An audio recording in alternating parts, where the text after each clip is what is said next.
Before we dive into this incredible story, if you're enjoying these untold Hollywood secrets, please hit that like button and subscribe for more shocking celebrity revelations. Your support means the world to us. Now let's get into this amazing story. It was November 12, 1973, and the private dining room at Patsy's Italian restaurant in New York was filled with the most dangerous men in America. At the head table sat Vincent "Fat Tony" Salerno, one of the most powerful mob bosses on the East Coast, surrounded by his crew of enforcers and lieutenants.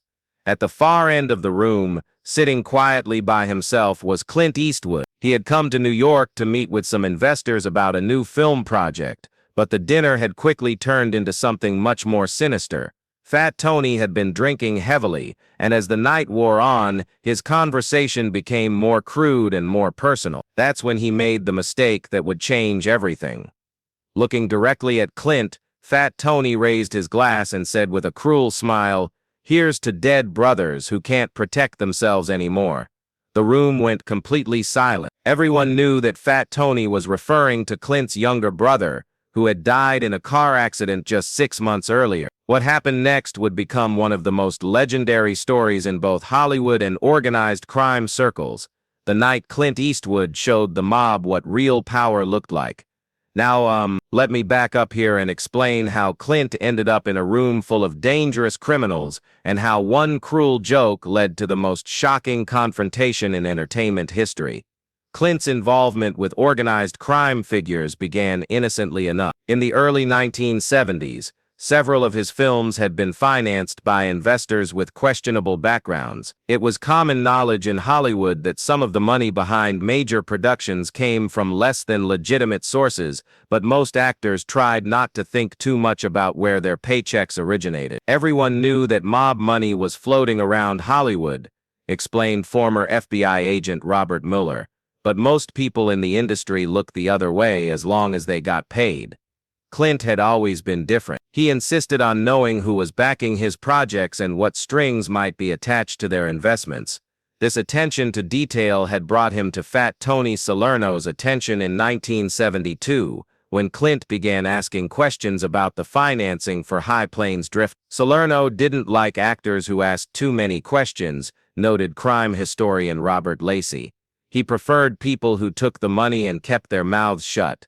But Clint wasn't most people. When he discovered that some of the film's backing had come from Salerno's organization, Clint demanded a face-to-face meeting. "I want to know exactly what you export me in exchange for this money," Clint told Salerno during their first encounter at a Manhattan restaurant. Salerno was amused by Clint's directness. Most Hollywood people were either terrified of him or trying to impress him. Clint was simply being businesslike. "I like you, Eastwood," Salerno told him. "You're straight with people. That's rare in your business." What started as a business relationship gradually became something approaching friendship, though both men understood the boundaries. Salerno enjoyed having a famous movie star in his social circle, and Clint appreciated Salerno's straightforward approach to business dealing. But everything changed on March 15, 1973, when Clint's younger brother David was killed in a car accident in Northern California. Actually, let me tell you about David Eastwood, because understanding their relationship explains why Fat Tony's comment was so devastating. David was 7 years younger than Clint and had always looked up to his famous brother. Unlike Clint, David had no interest in Hollywood or fame. He was a quiet, gentle man who worked as a forest ranger and loved the out. David was Clint's anchor to normal life, recalled family friend Ruth Wood. When everything in Hollywood got crazy, Clint could always call David and remember who he really was. The brothers talked almost every day, and David was one of the few people who could make Clint laugh genuinely. When David was killed by a drunk driver on a mountain road near their childhood home, Clint was devastated. "I had never seen Clint cry before David's funeral," said his longtime friend Don Siegel. "He held it together in public, but privately he was destroyed." For months after David's death, Clint threw himself into work, barely speaking to anyone about his grief. When Fat Tony heard about the tragedy, he surprisingly sent a respectful condolence message and gave Clint space to mourn. But by November 1973, Fat Tony had apparently forgotten about Clint's loss. or decided that enough time had passed to make it fair game for his twisted sense of humor. Don't forget to comment below and let us know what other Hollywood mob encounters you'd like to hear about. The dinner at Patsy's that night was supposed to be a celebration. Salerno had just avoided a major federal indictment, and he was feeling invincible. Clint had been invited because Salerno wanted to discuss financing for another film project, and the mob boss enjoyed showing off his Hollywood connections to his crew. But as the evening progressed and the alcohol flowed, Salerno became more aggressive and crude in his conversation. He began making disparaging comments about various Hollywood figures, using language that would have been offensive even in a locker room. Clint sat quietly, saying little, just observing the dynamics in the room. That's when Fat Tony decided to target him direct. "You know what I love about you, Eastwood," Salerno said loudly, making sure everyone in the room could hear. "You're tough on screen, but in real life you're just another pretty boy who can't protect the people who matter to him." Clint looked up from his dinner, his famous squint beginning to form. "What's that supposed to mean, Tony?" Fat Tony smiled, sensing he had found a weakness he could exploit. "I mean, what kind of man lets his little brother get killed by some drunk? Where was the tough guy when his family needed him?" The room went deadly quiet. Even Fat Tony's own men looked uncomfortable with where the conversation was heading. But Fat Tony wasn't finished. "Here's to dead brothers who can't protect themselves anymore," he said, raising his glass in a mock toast. That's when something changed in Clint's eyes. The easygoing actor disappeared and something much more dangerous took his place. Clint stood up slowly, never taking his eyes off Fat Tony. He walked calmly to the head of the table, where Fat Tony was sitting surrounded by 6 of his biggest enforcers. Without saying a word, Clint reached across the table, grabbed Fat Tony by the collar of his expensive suit, and lifted him out of his chair. "Stand up," Clint said quietly. Fat Tony, suddenly realizing he had gone too far, tried to laugh it off. "Hey, come on, East. I was just kidding around." "Stand up," Clint repeated, his voice even quieter than before. Fat Tony's men started to move, but Clint's stare stopped them cold. "Any of you touch me," Clint said without looking away from Fat Tony, "and your boss dies before you take your next breath." There was something in Clint's voice that convinced everyone in the room he meant exactly what he said. Fat Tony stood up, trying to regain some of his authority. "You're making a big mistake, movie star." That's when Clint did something that no one expected. He smiled, but it wasn't a friendly smile. It was the same cold, predatory smile he wore right before he killed the bad guys in his movies. "Tony," Clint said conversationally, "you made 2 mistakes tonight. First, you disrespected my dead brother. Second, you did it in front of witnesses. So what are you going to do about it?" Fat Tony asked, though his voice had lost much of its earlier confidence. Clint's response was delivered in the same calm tone he might use to order coffee. "I'm going to give you a choice. You can apologize to my brother's memory right now in front of all these people, or you can find out what happens to bullies when they meet someone who isn't afraid of them." Fat Tony looked around the room, seeing his own men watching nervously. He was supposed to be the most dangerous person in the room, but somehow, this actor had made everyone afraid of him instead. "And if I don't apologize?" Fat Tony asked. Clint leaned closer, his voice dropping to barely above a whisper. "Then I'm going to beat you to death with my bare hands, and there isn't a person in this room who's going to try to stop me." The silence was so complete that you could hear the traffic outside on the street. Fat Tony looked into Clint's eyes and saw something that chilled him to the bone. This wasn't an actor playing tough. This was a man who had been pushed past his breaking point and was completely prepared to commit murder. I apologize," Fat Tony said quietly. "Louder," Clint said, "and say his name." "I apologize for disrespecting David Eastwood's memory." Clint stared at him for several more seconds, then slowly released his grip on Fat Tony's collar.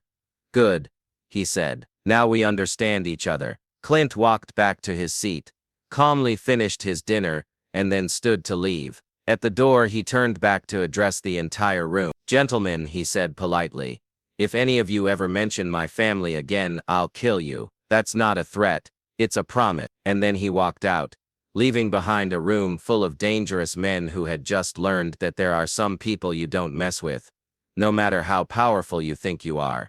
The aftermath of the confrontation was immediate and far-reaching. Word of what happened at Patsy's spread through both Hollywood and organized crime circles within days. Nobody could believe that Clint had faced down Fat Tony Salerno and his entire crew, recalled former mob associate Henry Hill. This was a guy who had killed people for looking at him wrong, and Clint made him apologize like a schoolboy. But the most surprising result was that Clint's reputation in organized crime circles actually improved. The mob respects strength above everything else, explained FBI agent William Romer. Clint showed them that he was willing to die for his principles, and they understood that. Fat Tony himself seemed to bear no grudge against Clint for the humiliation. Salerno actually started telling people that Eastwood was a real man, noted crime journalist Nicholas Pileggi. He respected the fact that Clint had stood up for his family, but Clint never again socialized with organized crime figures. The experience had shown him that even business relationships with criminals could become personal and dangerous. After that night, Clint was much more careful about who financed his films, recalled his longtime producer Robert Daly. He didn't want to be in a situation where he might have to choose between his career and his principles. The confrontation also reinforced something that people who knew Clint had always suspected.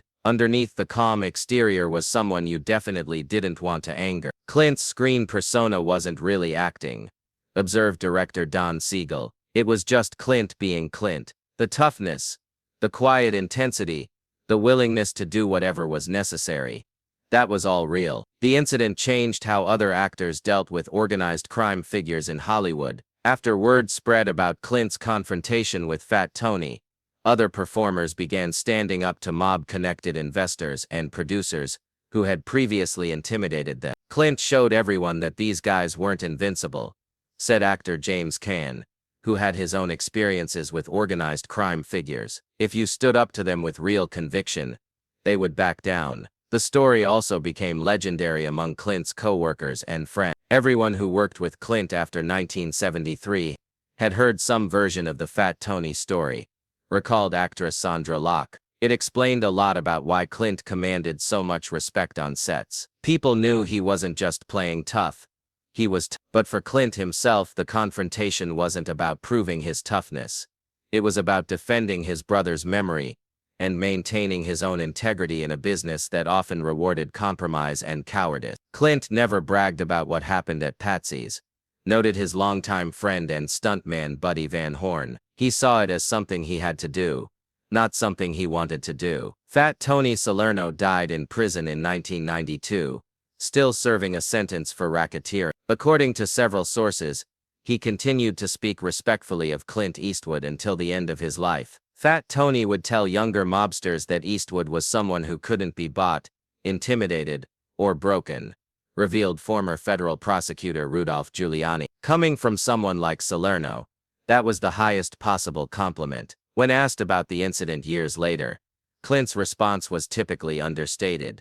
Some people think that because you're in the entertainment business, you're soft. Sometimes you have to remind them that being an actor doesn't mean you're not a man. The confrontation at Patsy's restaurant became one of the defining moments of Clint Eastwood's life. Not because it made him famous, but because it revealed who he really was when everything was stripped away. In that moment, he wasn't a movie star, a director, or a cultural icon. He was just a man defending his brother's memory against someone who thought fame and fortune made him untouchable. The day a mafia boss mocked Clint Eastwood's dead brother was the day that boss learned the difference between playing tough and being tough. And it was the day that everyone else learned that the man with no name wasn't just a character Clint played in movies. It was who he really was when it mattered most. Fat Tony Salerno thought he could humiliate a Hollywood actor in front of his crew.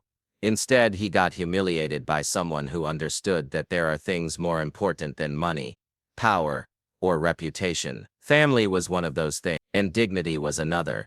Clint Eastwood's response didn't just shock everyone in that room. It reminded them that sometimes, the good guys really are tougher than the bad guys, and that real strength isn't about how many people fear you. It's about what you're willing to risk for the people you love, even when they're no longer there to thank you for it.